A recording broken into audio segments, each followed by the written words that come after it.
We got Kaue Fernandes taking on Marc Diakiese. And if y'all have been watching Kaue Fernandes, this is a fun guy. This is an interesting guy. I don't think that he's had a bad fight so far. A fight where I didn't think that this guy looked like he was a solid fighter.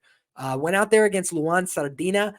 Guys, I think Luan Sardina is destined for the UFC one day. That guy looks serious to me. He looks like he knows what he's doing. He looks physical. He looks like he's got some talent.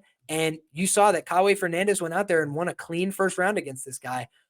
Let's get 39 more likes on here. Appreciate that. That would be awesome. And when we're looking at how he's fared, that last win, guys, against Felipe Douglas, that was a sensational win. That's the kind of thing that says, yeah, F the Contender Series, brother. You're getting the call right to the UFC.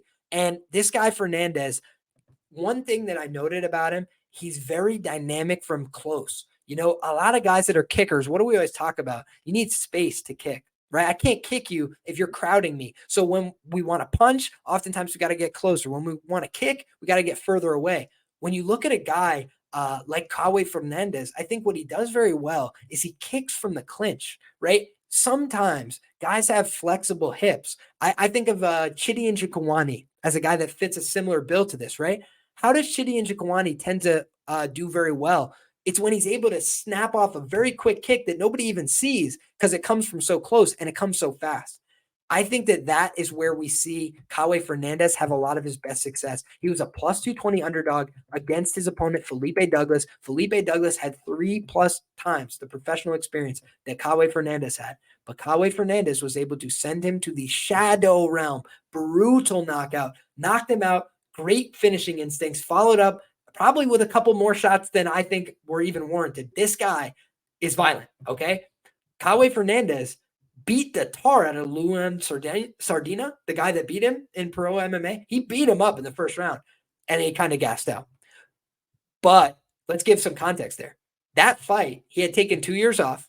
So he fought in 2019 in a co-main event at 155 pounds, got the win, took 2 years off, fought Luan Sardina, an undefeated fighter, and he lost that fight. 2 years away, comes back to LFA, takes on a tough guy, tough fight, loses. And honestly, guys, the thing that was concerning is by round 3, it was 10-8 round. It was territory where Luan Sardina is not only winning, but now he's coming back to potentially stop the fight in round 3. So Fernandes' cardio did look suspect in that fight. But I go back and I watched the fight that he had with Eduardo Santiago, 4-0 fighter in 2016.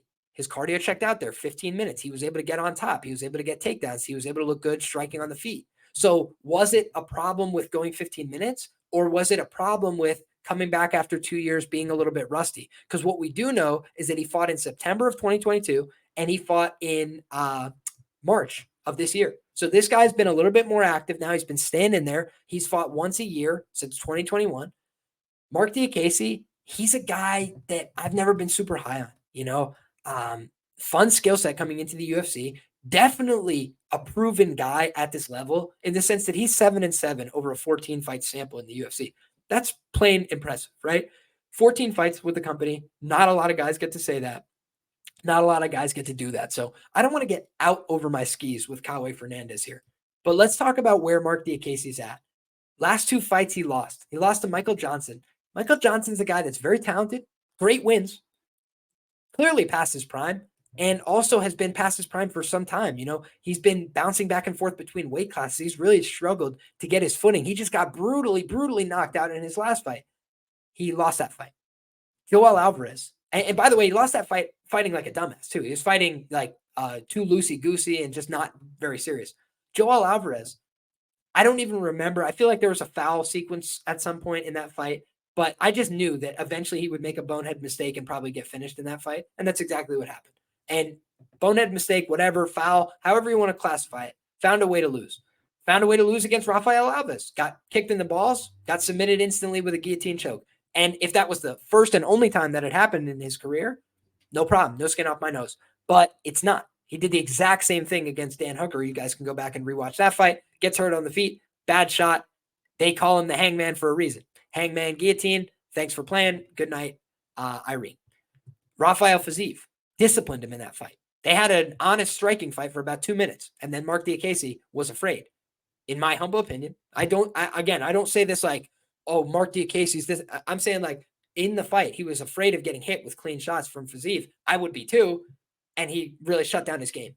Didn't really offer as much offense in that fight as he probably could have or should have. Beat Lando Venata. Okay, win. Beat Joe Duffy. Guy who's no longer with the promotion. Lost to Nasrat Hakparas. Clean as a whistle. Lost to Dan Hooker. Got finished in that fight. Lost to Jakar Close. He's just all right. His only finished win in the UFC is Teemu Packalén. Teemu Packalén is not a UFC level fighter. No disrespect, but that's just borne out by the data. I think he had 2 or 3 fights.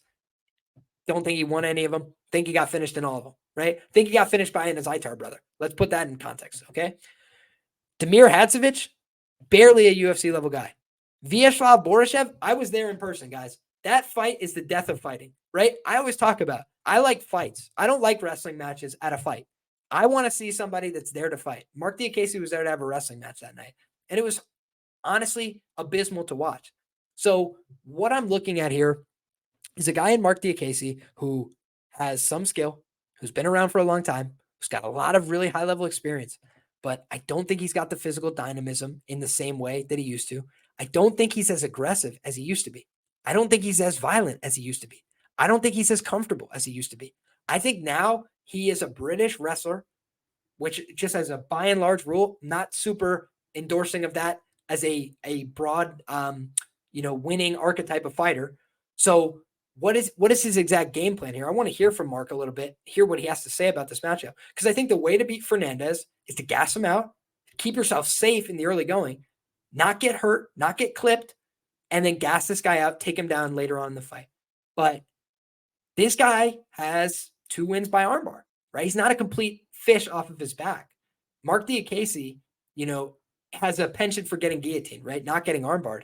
But I just don't know that we're going to see this guy get clean takedowns without putting himself in some danger. Vyacheslav Borishev is not offering anything off his back. He's just not. The same can be said for Damir Hadzovic, not offering anything off his back.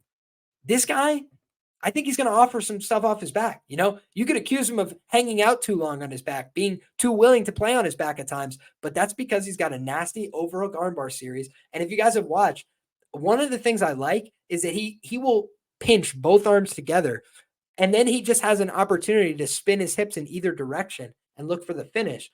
And he's quite good at it. So I think that he's a guy that's going to present problems. But here's the other thing. First fight in the UFC. He's doing it in Brazil. He could have an adrenaline dump. I've seen him before come out there and start really high. But this is what I'm saying. Matt says Fernandes throws head kicks in the pocket. Yes, he does. But he knocks people out with those head kicks in the pocket as well. He's a very dangerous fighter in my view.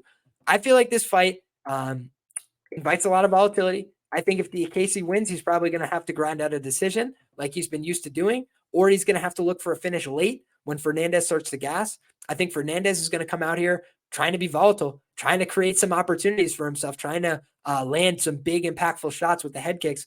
And I do think that Marc Diakiese, he shows a 6-0 career record to the knockout. But I would not be surprised if that breaks in this fight. I'm just saying, when I look at his run, I think he got wobbled at times by Alvarez, if my memory serves. And again, I'm going to have to go. I love it, Matt. I love it. I thought you meant he was throwing him from too close and he could get clipped. I think his leg dexterity is insane. He's one of the most flexible kickers I've seen on tape. Because again, he reminds me of the Enji Kawanis from the clinch to the head kick. That takes an insane amount of hip flexibility. So really like what I've seen from him overall. And the last thing I'll close out with, guys, Diakiese has been somewhat profitable in the UFC, I believe, but as a favorite, 5-6, not performing how you'd want to see as a favorite. So I think that this is a volatile spot, and he's a guy that is a Brazilian underdog, taking on a guy who's been a UFC lifer, but arguably is fighting for his job, right? Back up against the wall here. So what do we know about Marc Diakiese with his back up against the wall? He's probably going to come out here and try and crotch sniff, try and wrestle, try and put this guy on his butt, and try and, just get 15 minutes off the clock. But I just can't feel comfortable with a guy like Marc Diakiese, knowing what I know about how he's been, on the receiving end of some big shots, how he's been trending in the wrong direction, how he's been a very average UFC fighter that has struggled to finish people. And I think Fernandes, is a guy that can win UFC fights, period, point blank. I think he's a really dangerous guy. So the danger is he could get controlled here. But if he doesn't get controlled for the full 15 minutes, I think he's a very serious threat to knock out Marc Diakiese, to submit Marc Diakiese potentially with that armbar series as well. So I'm going to look into the line movement here. Shout out to our guy Fresh. I think that's a great point.